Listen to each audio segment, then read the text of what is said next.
एक नदी के किनारे एक जामुन के पेड़ पर एक बंदर रहता था। उस पेड़ पर बहुत ही मीठे मीठे जामुन लगते थे। एक दिन एक मगरमच्छ खाना तलाशते हुए पेड़ के पास आया। बंदर ने उससे पूछा तो उसने अपने आने की वजह बताई। बंदर ने बताया कि यहाँ बहुत ही मीठे मीठे जामुन लगते हैं और उसने वो जामुन मगरमच्छ को दिए। उसकी मित्रता नदी में रहने वाले मगरमच्छ से हो गई। वह बंदर उस मगरमच्छ को रोज खाने के लिए जामुन देता रहता था। एक दिन उस मगरमच्छ ने कुछ जामुन अपनी पत्नी को भी खिलाए। स्वादिष्ट जामुन खाने के बाद उसने यह सोचकर कि रोजाना ऐसे मीठे फल खाने वाले का दिल भी खूब मीठा होगा, उसने अपने पति से कहा कि उसे उस बंदर का दिल चाहिए और वो इसी जिद पर अड़ गई। उसने बीमारी का बहाना बनाया और कहा कि जब तक बंदर का कलेजा उसे मिलेगा वो खाएगी।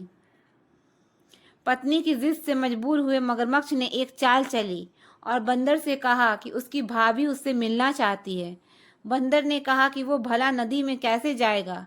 मगरमच्छ ने उपाय सुझाया कि वह उसकी पीठ पर बैठ जाए ताकि सुरक्षित उसके घर पहुंच जाए। बंदर भी अपने मित्र की बात का भरोसा कर पेड़ से नदी में कूदा और उसकी पीठ पर सवार हो गया। जब वे नदी के बीचों बीच पहुंचे, मगरमच्छ ने सोचा कि अब बंदर को सही बात बताने में कोई हानि नहीं और उसने भेद खोल दिया कि उसकी पत्नी उसका दिल खाना चाहती है। बंदर का दिल टूट गया। उसको धक्का तो लगा लेकिन उसने अपना धैर्य नहीं खोया। बंदर तपाक से बोला, ओह मेरे मित्र, तुमने यह बात मुझे पहले क्यों नहीं बताई?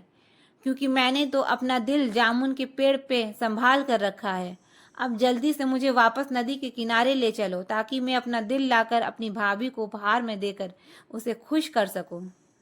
मूर्ख मगरमच्छ बंदर को जैसे ही नदी के किनारे लेकर आया, बंदर ने जोर से जामुन के पेड़ पर छलांग लगाई और क्रोध में भरकर बोला, मूर्ख, दिल के बिना भी क्या कोई जिंदा रह सकता है? जा, आज से तेरी मेरी दोस्ती समाप्त।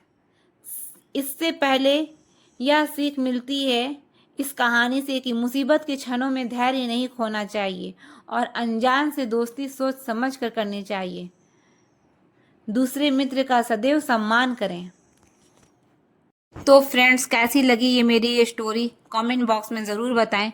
और अगर ये मेरी स्टोरी आपको पसंद आती है तो मेरे चैनल को लाइक करें, सब्सक्राइब करें, न्यू है तो बेल आइकन प्रेस करें ताकि मेरे वीडियो का नोटिफिकेशन सबसे पहले आप तक पहुंच सके। बहुत जल्द लेकर आऊँगी मैं एक नई स्टोरी नई प्रेरणा के साथ। तब तक के लिए बाय बाय।